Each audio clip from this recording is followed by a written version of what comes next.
So people who run businesses, who have incomes, who have careers, who have reputation, who have something to lose or something to protect are silent right now. The biggest male voices in Bollywood are conspicuous in their absence and their silence because they have these big projects riding on their very buff arms and shoulders, right?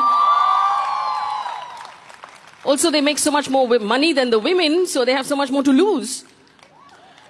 Corporate India is so afraid to tick off the government, they're worried their files might not move through North Block, and they will be punished into not making as much money as they're used to, so they're completely silent.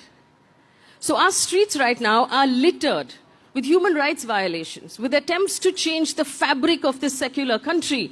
Our streets right now are full of crime. And the people who have access to education and information and communication and platforms have covered those streets with a blanket of silence. When they came for Kashmir, there was silence. They came for Assam, there was silence. They came for Jamia, there was silence. They came for Uttar Pradesh, there was silence. They came for JNU, there was silence. Too much to protect, right? Too much to lose.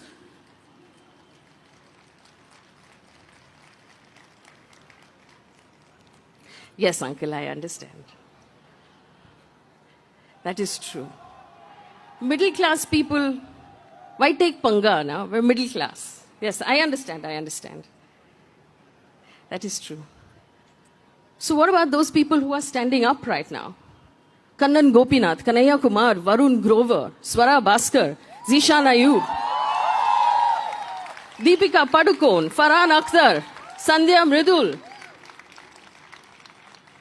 Shah Faisal, who's still in custody, Shaila Rashid, don't these people have families to protect? Don't they have careers? Don't they have income?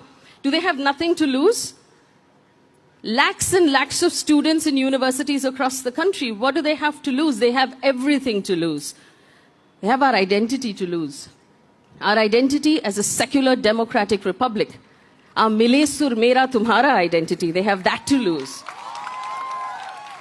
That's more important than an income, or a career, or a reputation, or safety. I know if you forward something, it becomes permanent. They're reading everything, they're tracking everybody. Government is reading everything, that is true. Is the government reading the Constitution?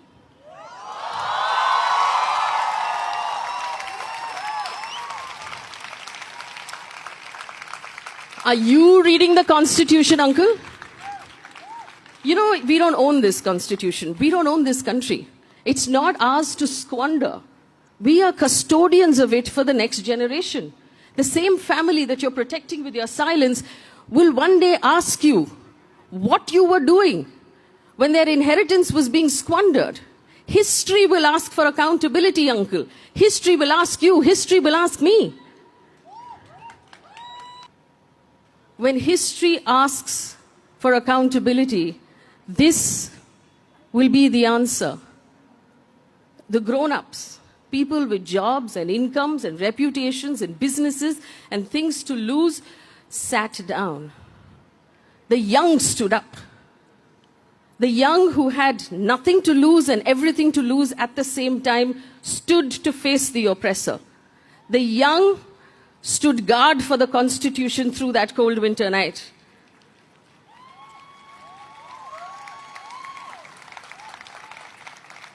The young kept us safe. The young made sure that we have a country to hand over to the next generation.